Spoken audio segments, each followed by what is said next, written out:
of these days I'm going to edit out these little intros where I walk into the camera.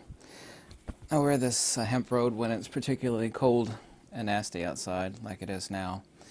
There's an ancient philosophical premise that's not heard of anymore. However, it is the title of kind of a kitschy little philosophy book, which I ran into once decades ago. It's called Does the Center Hold? And does the center hold just like the tire on a wagon or a cart? Spokes and fellies is, well, I mean, like a modern car. Let's use an analogy since nobody is riding around in wagons with wooden spoked wheels. Is that if your tire's not in balance, when you reach a certain speed or speeds, you'll actually end up with a wobble that is irritating and felt. It will cause the tire to self-destruct, and this is why we stick lead weights on the wheels. So, does the center hold means does everything that is outside and around the tire point towards, and this of course is about centering, I'll not take the analogy too far, does it point towards the center? Does everything jive with everything else? Is it a self-consistent system? And in the case of quantum and that of relativity, it is not self-consistent. The reification of space and time is entities that warp and bend, and of course we've all been regurgitating, fed this nonsense, regurgitated by science fiction and Hollywood movies for years and years. And there's only ever been two foundations of reality that I've spoken about, which is, one is atomism, and the other one, of course, is the ether. But the one thing that I've always known growing up, and I've always been interested in cosmic mechanics and field theory, is that I've always known at a very, very early age that the stuff that we were taught, and you were taught also, the center didn't hold. Not only did the center not hold, there was no center, or even worse still, there were multiple centers. And this, by the way, is what quantum forwards. Quantum forwards that there's a realm of energy, which they never define the word energy, and then there's a quantum realm. And then there's a physical realm of conventional, as they say, conventional Newtonian action and reaction.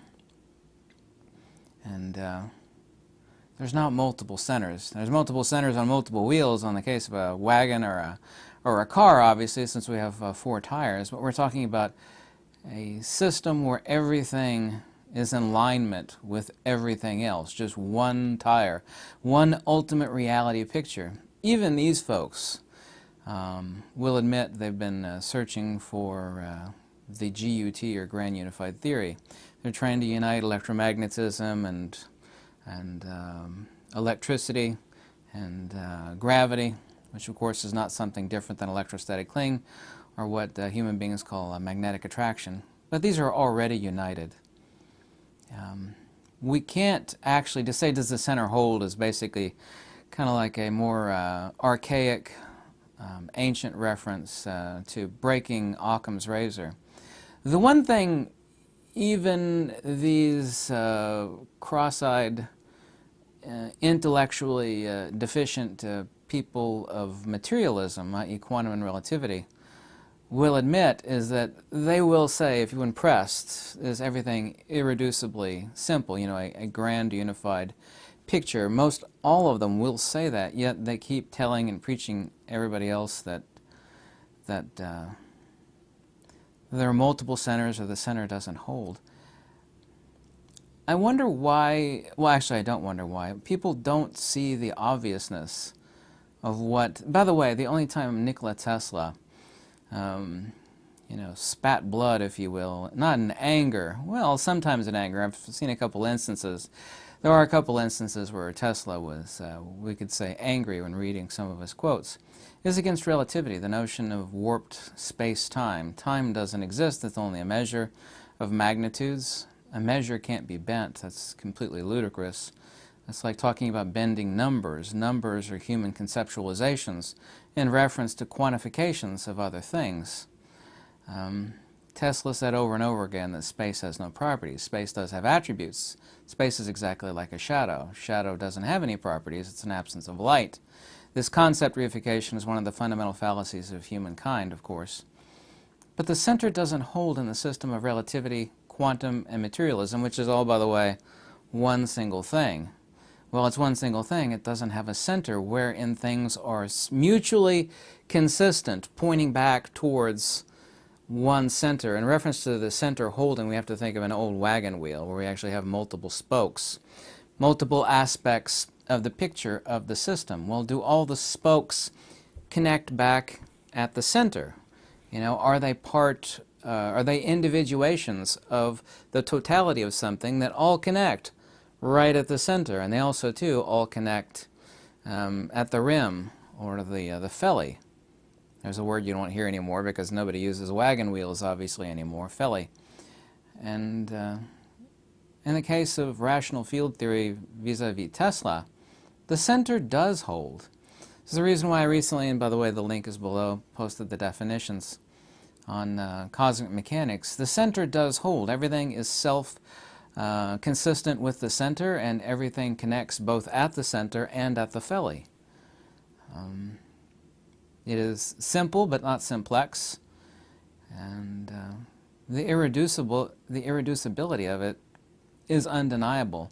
There's no distinction, and I explained the conjugate field geometry between the magnetic and the dielectric, explained what gravity is, explained that electricity is, not my position, a fact, and this is also the position of the genius, even more so than Nikola Tesla, Charles Proteus Steinmetz, who said in Electrical Discharges, Waves, and Impulses exactly 103 years ago that the scientists of his time had overtly complicated.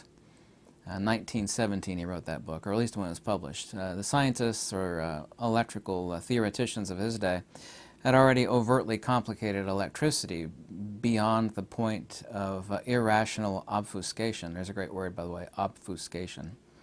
Kind of difficult to say for most people, but we can't break Occam's razor, and we can't break the center. Mother Nature, or Natura Naturans, is divinely simplex. We can't forward these irrational, that's what they are, they're belief systems, these irrational belief systems of the realm of quantum, such as virtual photons, virtual particles, they also call them virtual photons, which have no basis in reality. You know, we have electricity over here, gravity over here, and magnetism over there. I mean, that's as ludicrous as saying, well, here we have ice, and over here we have water, and over here we have steam. Well, these are all three one and the same thing, so even a child, even if they can't express it or rationalize it, sees the simplicity of things. But these people have created a belief system in which they themselves become the interpreters of reality, and that is why the academicians and the doctors of theoretical physics are priests. They are no different than any other belief system that has a set of clergy or priests that tell everybody else the interpretation of that belief system. And that's a religion. That's not science in the Aristotelian or Platonic sense. It's not the quest for truth, logic, or wisdom, nor is it based on same. It's a belief system. These people have set themselves up as priests and the interpreters of reality. And not only that, they've complicated it beyond the realm of, irrational nonsense, even far above and beyond that. And there are some things in this life that don't pay anything, like knowing and studying stuff like this, and they don't have any rewards. Yet there's an ineffable satisfaction that circles the realm of wisdom itself in knowing the simplicity of nature and not being hoodwinked or scammed or snake oil sold by these priests. And it is a belief system. No, we're an academician. We have doctorate degrees in theoretical physics. But you're very intelligent, but you have no wisdom. Your center does not hold. In this belief system of irrationality, not only is the tire flat, there are multiple centers, and they're all self-inconsistent. They're mutually exclusive, is what I should have said. And I don't know why. I guess nobody thinks about this kind of stuff because it doesn't pay the bills and it doesn't, put food on the table, and it's not popular.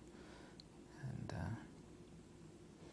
studying this stuff, will give you nothing other than stress and heartache. I mean, I guess it's the reason why I can't afford to take a vacation. I should have been studying the stock market, for many, many countless years instead of studying this stuff. This stuff is more rewarding, but it also makes life miserable. Not saying the studying it makes it miserable. Now that you understand it, I mean, I wouldn't trade it for the world, knowing it. And it's good seeing how empty and soulless and incorrect the priests of the cult of quantum are. They are certain that they are the interpreters of reality, but whether they think they are or not, which they think they are, their center doesn't hold. And if the center doesn't hold, it has to be rejected. It's like, well, it might be possible to agree with this irrational nonsense, Mr. Brilliant Scientist, Mr. Priest of Quantum and Relativity, but your center doesn't hold.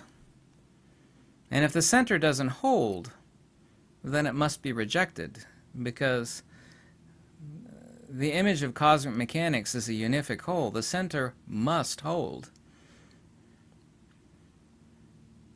And theirs not only doesn't, it's way worse than that. So, anyway, I don't think there's a single YouTube video about the fact of explaining does the center hold, which is really a variant on Occam's razor. So, anyway, have a lovely weekend. Goodbye.